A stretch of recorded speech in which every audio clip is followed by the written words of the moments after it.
You're just talking about that picture. Yeah. So the people that aren't here anymore, when I think back on that, and I look back on the fact that, so many of those people were able to share that moment with me, for me, it wasn't about myself. It was about being with my family. That was one of the reasons why, I didn't go to New York. Like I could have, been there, around all the cameras and shook hands with the commissioner and all that kind of stuff. But it's like, nah, he didn't have nothing to do with me getting here.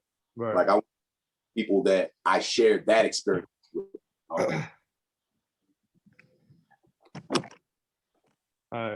Yeah, sorry about that. I was gonna ask, man, let's talk about you get to the league now.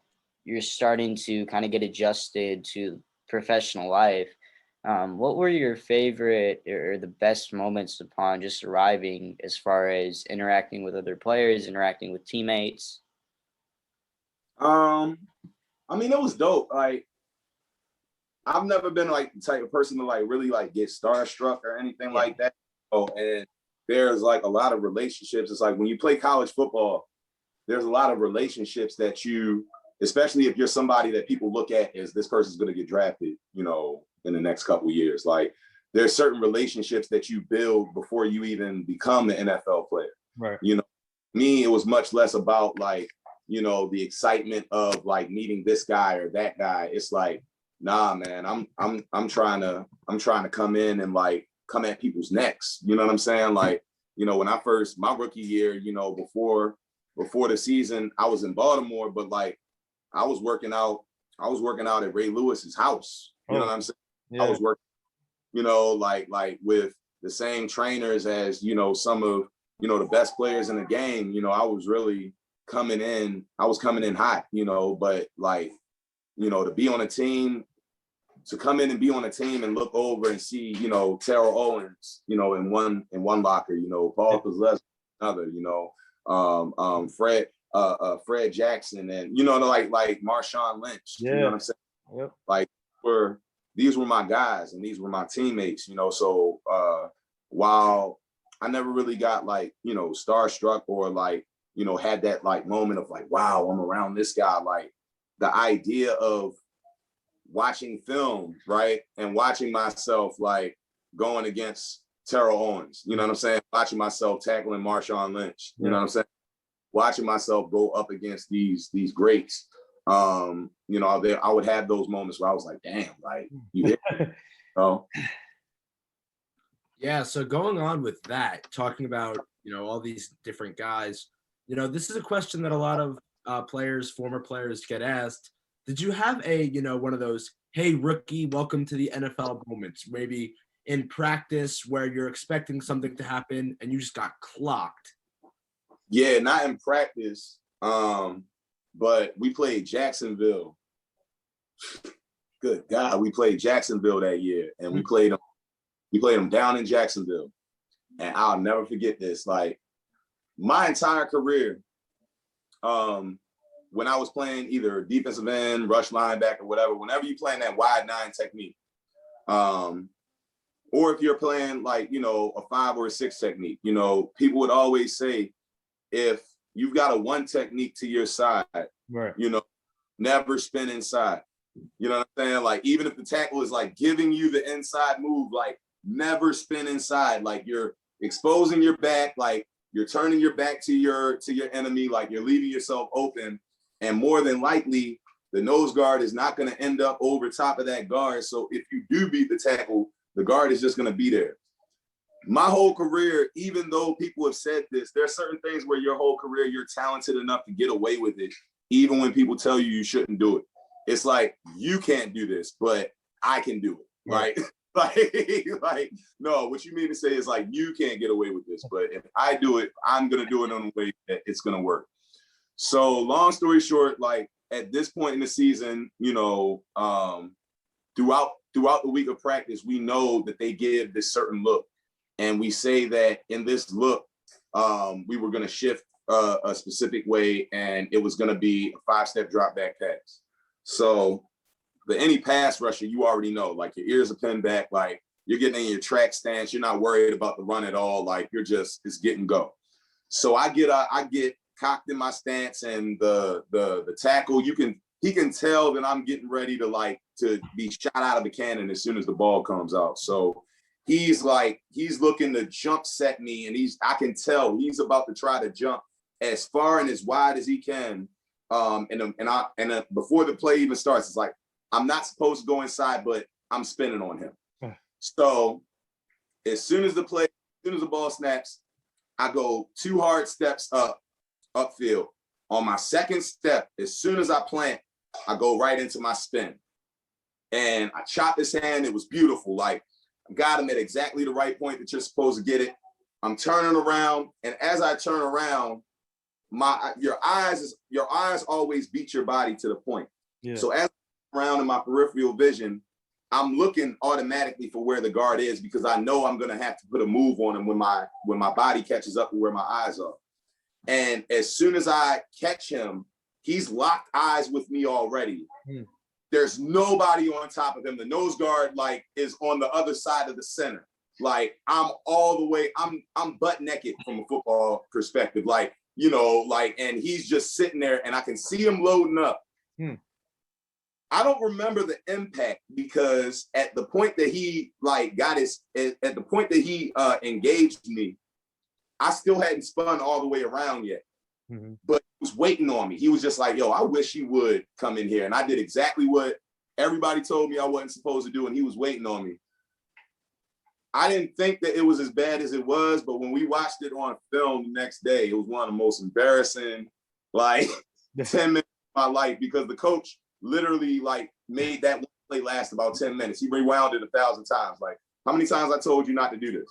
Like, how many times did I tell you that this wasn't going? Like, I'm telling you, my feet was in the air. My feet was in the air.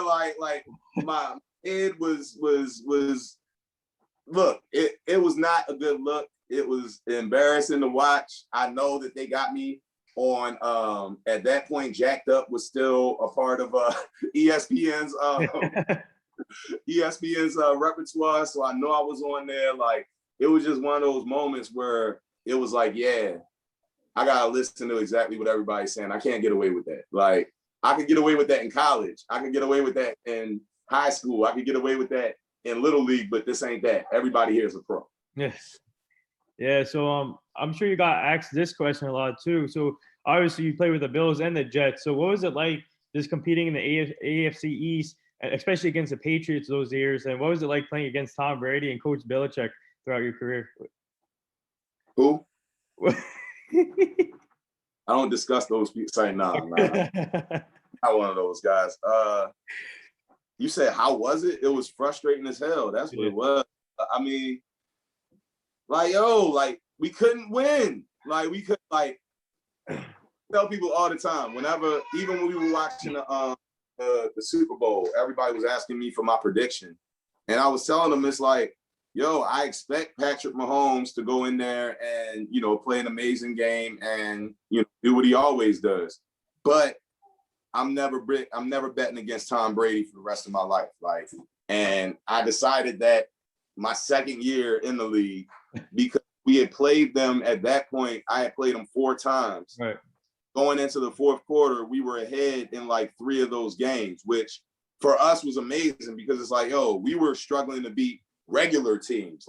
So being able to be winning against the Patriots going into the fourth quarter, and just every single time, if you let him have the ball in the last few minutes of the game, he's going to beat you. It was the most frustrating thing ever, because it's you always thought you had them figured out. You always thought that you had solved the Rubik's Cube, and just and last few minutes of the game, he finds a way to orchestrate a win. And I can't even say I can't say anything other than that. He would orchestrate a win. So, he's one of those guys. I'm one of those guys where I refuse to be a hater and not acknowledge the greatness that I witnessed playing against those two.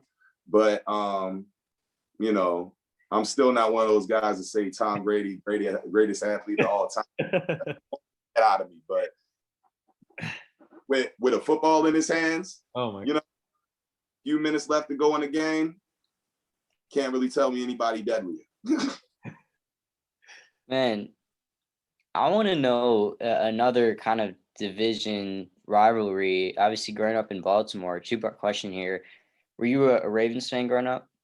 Oh yeah, of course. You go to the Bengals, and I've talked to some different players before who grow up in Pittsburgh and then end up in Cleveland, and your family, they want to root for you, but they're not rooting for your team necessarily. Was there that situation when you were in Cincinnati? I played Baltimore when I was in New York, and I sacked Joe Flacco for and all that. But yeah, and it was fun. It actually was an experience because all of my homies that was at the game was like, for a second they almost booed, but then they realized it was me, and it was like, oh, snap, like yeah, like so yeah. At that game, I definitely had at least 100 people there.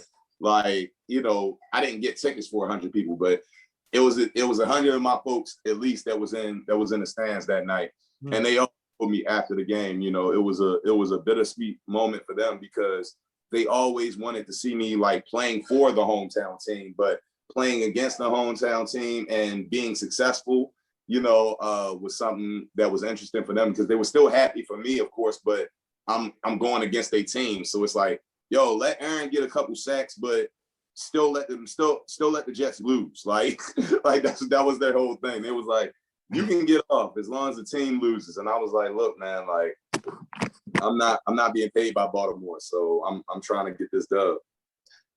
Yeah, I mean, I love that. And that's similar to what you do with like fantasy football. I'm a Giant fan, but they'll be playing the Buccaneers, and I have Brady as my quarterback. I want him to throw for 700 yards, 15 touchdowns, but still have the Giants win. I love that. So to talk about your career, you've made so many different jumps. You went from playing from, youth ball to high school to college to the NFL. What helped you make that jump? Because that's a big jump going from high school to playing in the massive Beaver Stadium. But then if you didn't think it could get bigger, you went to the NFL. What was that like, and how did you kind of manage that? Managing it was kind of simple. At the end of the day, in my mind, the only jump that existed was from college to the NFL. You know what I mean? My father kind of got it ingrained in my head early that I was never competing against my direct competition. And that mindset actually helps me still to this day in my life. Like, the guys on my little league team, I was never competing against them. The guys that we played against, I was never competing against them. The guys I'm competing against are the top 10%, the top 5% of those players in the nation. Yeah, you can be good against this little league team or this high school team, but like I'm supposed to dominate these people. You know what I mean? Like I'm preparing, like when I train, whether I'm studying, whether I'm practicing, whether I'm training, all of that mentality is always the same. If I'm reading, if I'm learning something, I'm not learning to beat the dude next door to me in an argument about something stupid or I'm not reading to win a barbershop conversation. I'm reading to educate myself enough to be able to speak eye to eye with the thought leaders in this profession. You know what I mean? So the guy on the street with an opinion is not my competition. It's not who I'm preparing myself for. I'm preparing myself for the people that are the best, So in my mind, the only jump that existed was the jump from college to the NFL, because in my mind, I was supposed to be good in all of these different levels that I played in. So this is a two-part question. Looking back at your career, how grateful are you to be able to play the game that you love, and also making your family proud, and obviously playing in the same college that your father went to? And what was it? How grateful are you to be in this position right now to play the game that you love, and also transition to the other passion and stuff you do right now with art, with the paintings and the being an author? So what's that like? The funny thing is, and I don't want this to come off the wrong way because I'm extremely proud of my athletic accomplishments, you know what I mean? But I'm honestly way more proud of the work that I'm doing right now, as an artist, and just the work that I'm doing in the community and in the education system here in Baltimore. because that's the stuff that actually matters. Yeah. And like, just quite plain and simple, it's great to be able to get on podcasts like this with y'all and be able to talk about the experiences that I've had on the field. Had a great time. It afforded me and my family a lot of opportunities, all that kind of stuff.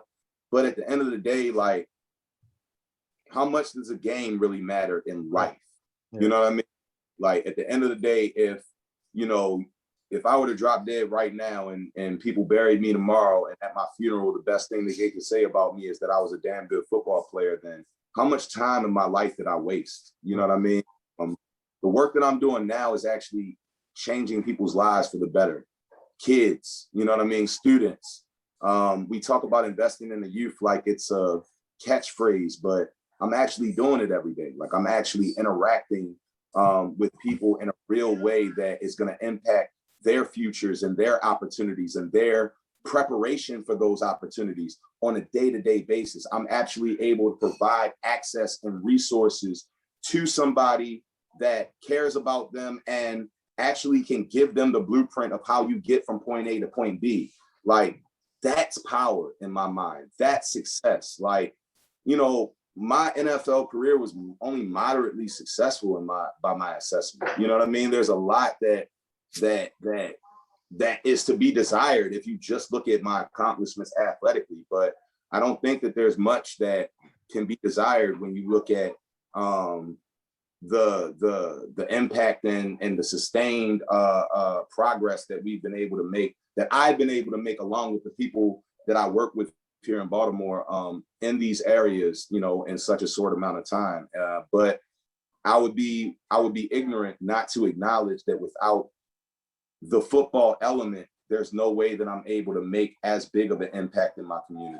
Mm-hmm. There's no way that story reaches as many people. There's no way that the platform around my artwork and community work and education and activism is actually given voice.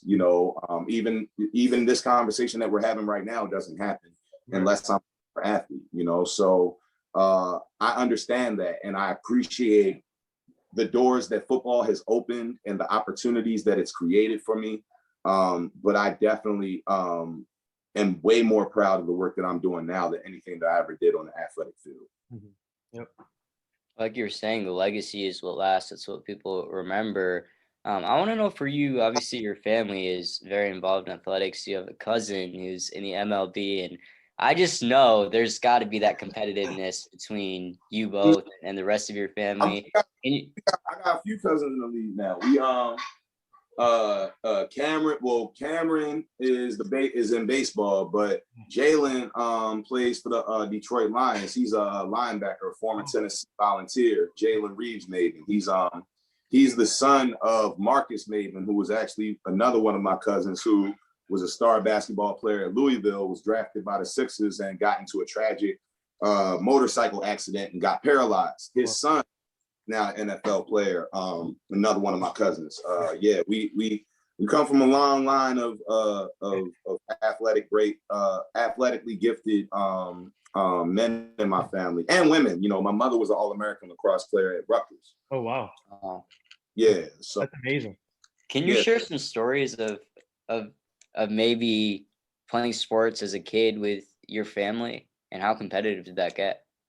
Oh, ridiculously competitive, man. Like, I'm the oldest of all of my siblings, but with like all of my siblings, I was never a parent, but the oldest is always like another pseudo parent in the household, with your immediate family. But in terms of my cousins, I'm one of the babies of that group. You know what I mean? So all of my cousins were older, all of them much bigger, more than likely, and all of them mean, man, like athletically at least, like really, really hard guys, really tough guys, really beat you the hell up, while you playing basketball, football, boxing, wrestling, we did it all, baseball.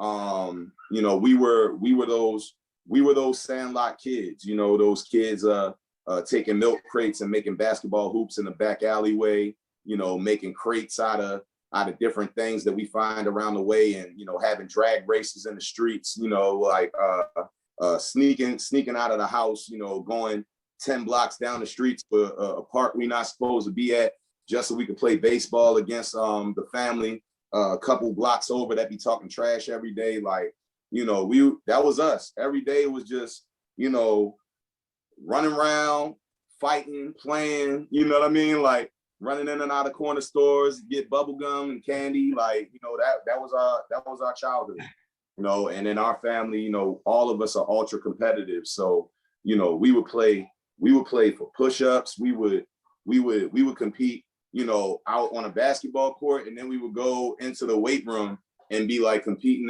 on who could bench press and curl and squat and power clean more. You know, that was just the way that my family was coming up. It was like, you know, it was like Spartan training. Yeah, so to talk a little bit, you know, we touched on it earlier, but to talk a little bit about what you're doing now, can you talk about how, you know, you mentioned it earlier, but your whole idea with your platform and what you've done with the NFL is almost that saying that it's bigger than football, right? It's you play football not to say you're an NFL player, and you don't use your platform for the fame, so to speak. You use your platform so other people can have better platforms. I guess if you want to, you know, Right. with that idea, can you Right. talk about what inspired you to into giving back, and what made you look to art, and what made you, you know, do all, like how this all came together after for your post football career? I think everything in my life story kind of conspired towards that being my life narrative. You know, it's not like I just picked up a paintbrush one day, you know, in my 20s and said, I'm gonna do this now. You know, I was creating art before I could form words and speak. Right. You know, before I ever tried to play a sport, anything like that, I was an artist. You know, I would steal Reynolds wrap, aluminum foil, anything that wasn't bolted down in the kitchen or in my mother and father's room, and I would just make stuff. I would take toys that they would buy me and electronics around the house, and I'd take them apart and like reassemble them as something different, and like build my own action figures. And like I was always an artist, you know what I mean? But the crazy thing is, right, and I've been a part of that generation that's like helped to change that narrative. This is probably the first time in like maybe the last 2 or 3 decades that it's been cool to be an artist right now. Like when I was growing up, nobody cared. Like if you did art, if you know what I mean? If you wrote, if you did plays, if, you know, you did ballet, dance, like if you were a boy and you did those things, people looked at you as effeminate. And if you were a girl and you did those things, that was what a girl was supposed to do. So nobody cared. Nobody cared about me personally being an artist until I became an athlete that everybody loved to watch play. You know, then it was like, yo, he's an athlete, but then he also can draw, like he can paint, he can do all of these things. Right. So like then people became cool with it. You know what I mean? Like people never really celebrated it, but it was kind of like, oh, it's cool that you can do both. You know, most athletes can't do this artistic thing that you do. And I would still get flack for like, I was in all of my school plays, you know. The first sport that I actually played, that I actually participated in wasn't football, it was gymnastics. You know, gymnastics, baseball, then football, then boxing, wrestling, basketball. You know, my progression as a young man was different than your typical Baltimore kid because my parents, you know, understood that I was artistically inclined, so they exposed me to all of those things, you know. So for me, the transition was always going to take place at some point. I just thought it would be after like a 10-year career with a couple Pro Bowls and maybe a Super Bowl appearance in there, you know. But once I got to the league, you know, even after majoring in art in college and all that kind of stuff, I didn't plan on art being like my full-time gig. I said, all right, I've always been an artist. So yeah, I'll do all the artwork that I have up in my home. You know, I don't need the little nickel and dime money that I was getting during college, you know, to get groceries and all that kind of stuff that I was selling art for. So yeah, my price line is going to go up because the people that are buying this artwork are my teammates and other entertainers and athletes and, you know, people that I'm exposed to. I apologize if y'all hear my daughter.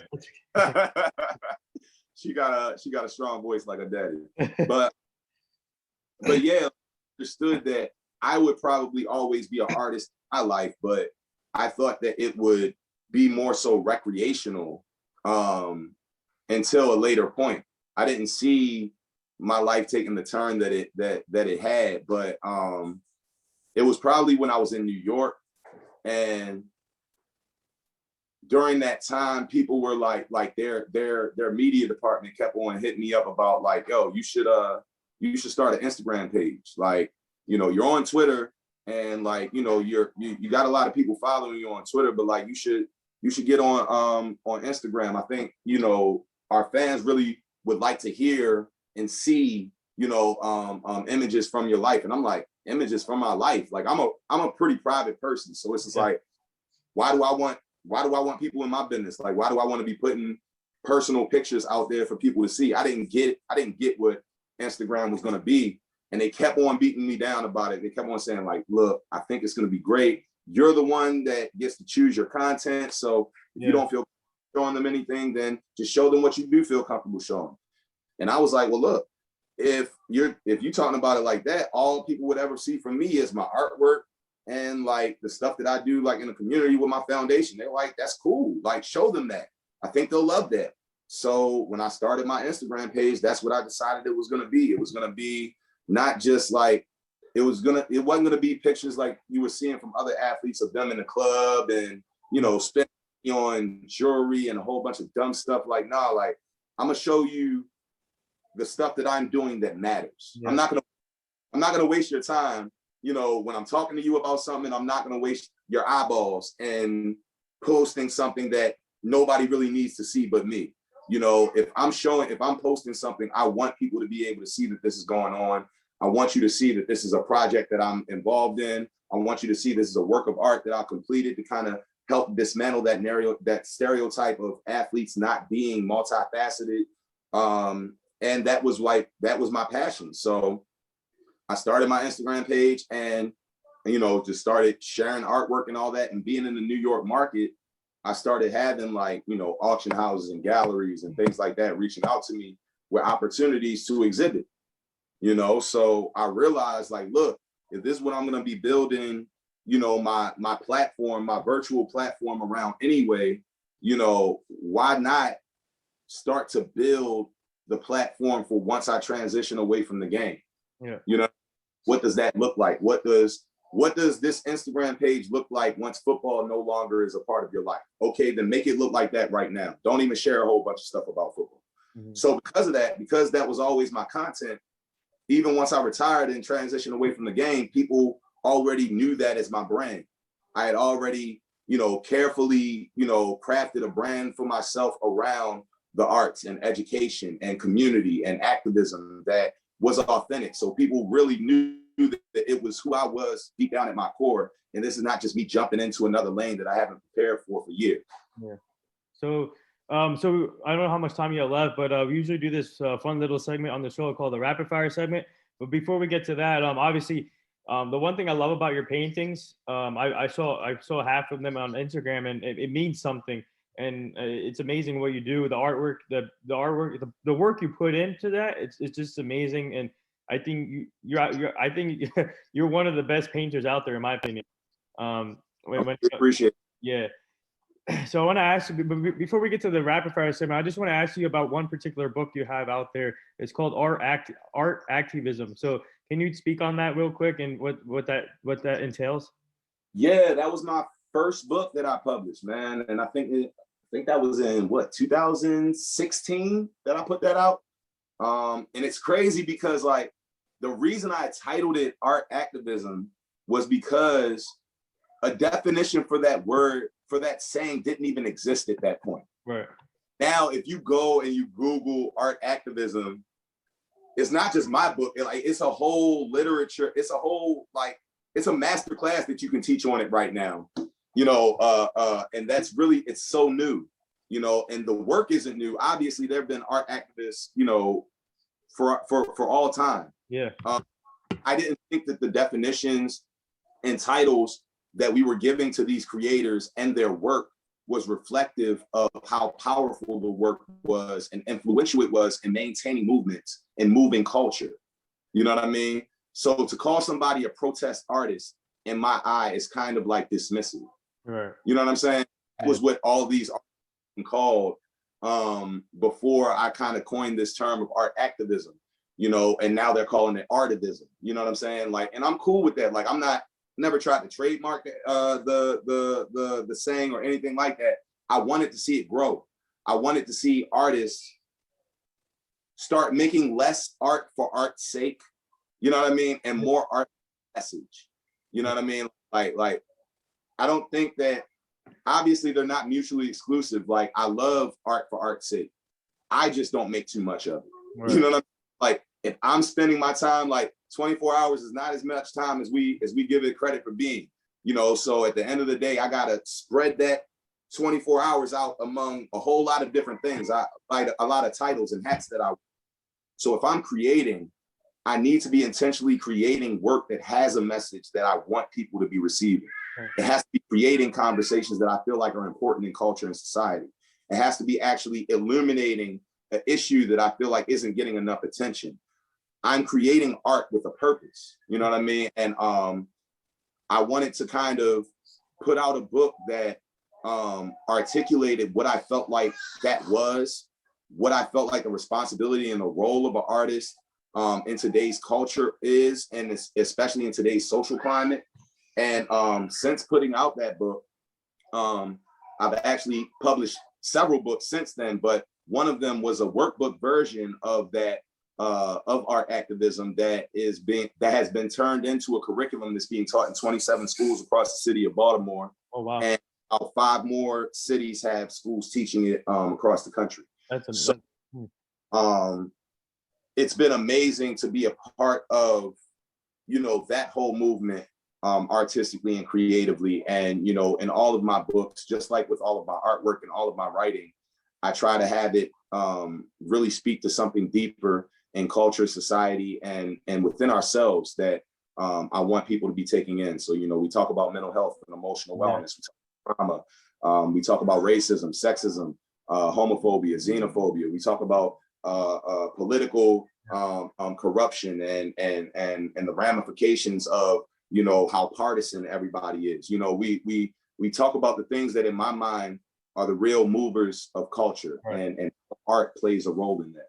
Yeah, that's amazing. And for the kids to learn that in Baltimore, and especially your books, and that's truly inspiring for them, especially to learn. But you ready for this quick little segment, real quick? Sure, man. Let's go. All right, for you, Kawhi Leonard's laugh or Kevin Hart's laugh? You said what now? Kawhi Leonard's laugh or Kevin Hart's laugh? Kawhi Leonard's, man. It's too Favorite food? Man. That's so hard. I'm gonna go with fried chicken. Typical black man answer, but when it's cooked right, nothing better. Best quarterback you've sacked? Whoo. Best. I'm gonna go with Roethlisberger. Favorite memorable game that you played at Penn State in the NFL also? I already gave y'all one Penn State game, so I won't go with that one again, but I'll go with our game against Wisconsin. That was an away game at Wisconsin. For me, that was one of my breakout games that year. In the NFL, it was definitely playing against the Redskins when I sacked Rex Grossman to ice the game in the fourth quarter. That Wisconsin answer is acceptable by me and hopefully by Matthew too. I want to know, what's your favorite city that you've played in? Favorite city that I played in was New York. Favorite city, period, is always Baltimore, man. Gotta be. But yeah, New York, it's not even close. New York was definitely the best experience that I had, the most embrace that I felt by a fan base, and the most freedom that I kind of had creatively to do my thing. You got what was your nickname in the NFL? Mayhem. I can't even remember Rex Ryan. After I got that sack, after I iced that game against Washington, Rex Ryan told them to start selling my jerseys with Mayhem on the back of it instead of my actual name for the next 4 or 5 weeks of the season. So I think those are collector's items now. So, funniest teammate that you played with? Marshawn Lynch, hands down. Don't even have to think about it. What's your favorite beast mode moment? I could never tell y'all my favorite beast mode moment. All right. Let's go with the ones that we know, like your. But on the field, it had to be the first time I played against him in practice. To be perfectly honest, because I had never played against somebody that enjoyed the game as much as he did. Like, I've always taken the game so seriously. I'm one of those guys where, like, you know, until we're about 4 or 5 scores up, I don't even want to see people joking, laughing, all that kind of like we're serious with. And then the first time I played against Marshawn, like he took a draw up the middle, and you know, about 4 or 5 of us hit him, but we were just supposed to thud up. But we were like, even when you thud up and you're not tackling guys, like, you want to make sure they know you're not still moving after like you're not running through this. So you want to stop all of their momentum. So all 3 of us hit him and tried to kind of like assert ourselves, and like he kind of like bounced off of us like a pinball, and I kept on hearing like this squeaking sound. And I'm like, yo, what the hell is that? Like, wait, what the hell is that sound? And he's like, yo, that's Marshawn. He laughing. And I'm like, he's what? They were like, yeah, like, yo, like every time they give him the ball, like he just laughs every time.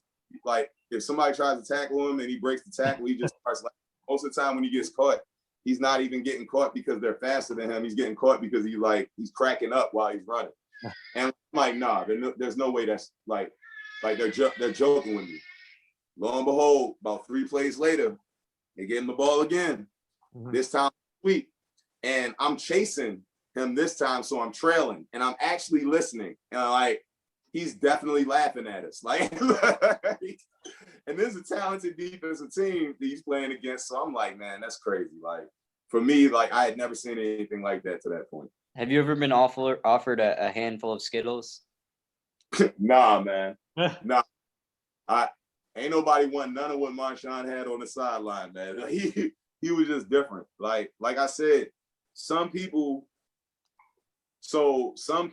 right, gotta live life and play the game by certain rules. Mm-hmm. And some people are just gifted, and those rules don't apply to them. You know what I mean? Marshawn was gifted in that way. You know, he was one of those guys that could just show up on Sunday. You know, didn't matter what he ate, didn't matter how much he slept, didn't matter what, like, he could just show up and instantly be ready to give you 100, you know? And I tell people all the time, don't be arrogant enough to think that you're that player, because that's a hard lesson to find out the hard way. It's a hard lesson to find out you're not that player when you take some of those chances.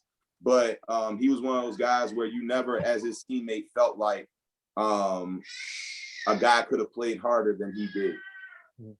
Still to this day, one of my favorite teammates I've ever had. Like Ocho. Yeah, absolutely. Like, I see them as being very similar type of people, but Marshawn, like, Ocho is a little bit more like, Marshawn is more business minded, like, than Ocho is. Like not in terms of, like, you know, having his own business, but just like Marshawn is probably one of the most loyal people I've ever met in my life, even to the point of, like, if he thinks that you were disloyal, if he even thinks that it's like a question, you're probably never going to talk to him again. Mm-hmm.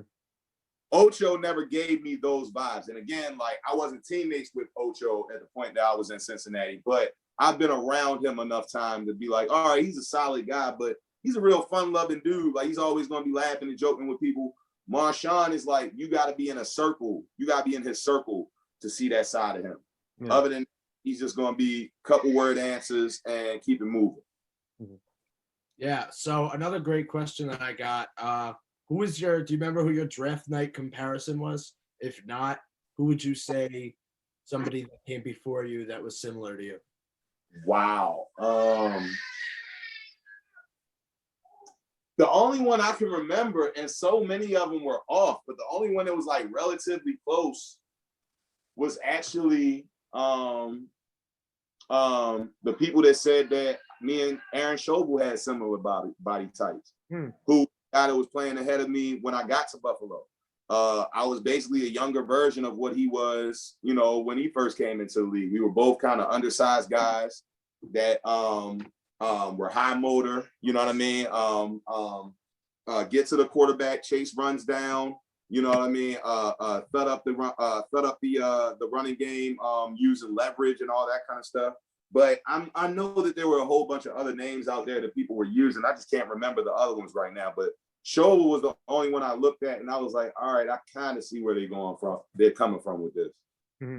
So the last two things here before we let you go, our full team is part of the Hugh Jackson Foundation, and obviously a former NFL coach. He's trying to get back into coaching, but mainly focus on this foundation. And we're ambassadors for them. We're trying to help them prevent human trafficking, making sure the community is safe. So we're going to send you that page so you can check out that foundation. It's really inspiring, and we're really grateful to be part of that. And I just want to bring that up real quick. And the last thing here, would you like to say anything to all the nurses, doctors, and essential workers right now? Absolutely, man. Like, as I touched on earlier in the episode, you know, we got a newborn in the house, right? Well, she's 3 months now, but in my mind, it's still a newborn, you know? Living during the pandemic is crazy, you know, by itself, you know what I'm saying? But, and working in the trenches in the community is crazy, you know, during the pandemic. But, having a child during a pandemic, you know what I mean? Bringing life into the world, you know, during that time, you know, so many of our essential workers were pivotal, you know, in me and my family's life, as far as, you know, my baby getting here safely, you know what I mean? And on time, you know, my family having the support that we need, and working in the community, all of our frontline employees that have made themselves accessible, you know, to do COVID testing, to, you know, administer vaccines, all that kind of stuff, man. Like, when I tell you, I almost feel sometimes guilty about speaking about the front lines from the perspective of the community work that we do, because of how integral they are. Our medical staff is, as far as the frontline work that they do in the trenches every day when they're actually batting the virus. You know what I'm saying? Like that right there for me is amazing. And, you know, I have a lot of family members that are not just, you know, nurses and nursing technicians, but people that work in administering vaccinations, that work in distributing food, that work in elder care, and outpatient therapy, you know. So to all of those people, man, obviously y'all are the ones that have been keeping this country going. Y'all are the ones that have been keeping us safe. Y'all are the ones, even when we have fallen sick, that have nursed us back to health. Without you guys, you know, like the country stops moving. Without you guys, you know, we're not able to do the things that we're able to do in our personal lives. And, you know, just thank, from the bottom of my heart and my family's heart, thank all of our frontline workers for keeping us all safe. And well said. And there it is. That wraps up episode 732 for the End of Our Sports Show with former NFL linebacker Aaron Maybin. He's an artist now, author. Go follow him on all social media platforms. He's talented when it comes to paintings, and go check out his stuff. And this is truly an honor for you to come on the show today. We learned a lot from this, and you're such an inspiration, and your family is keep up the great work in the Baltimore area with the community. And obviously, congrats on the baby again, and you and your family stay safe. Thanks a lot, man. It's been an honor. Thank you for having me, and congratulations on successful 700 and what was that? 732. 732. Damn. Congrats. And y'all have a good one. Yep. Thank you.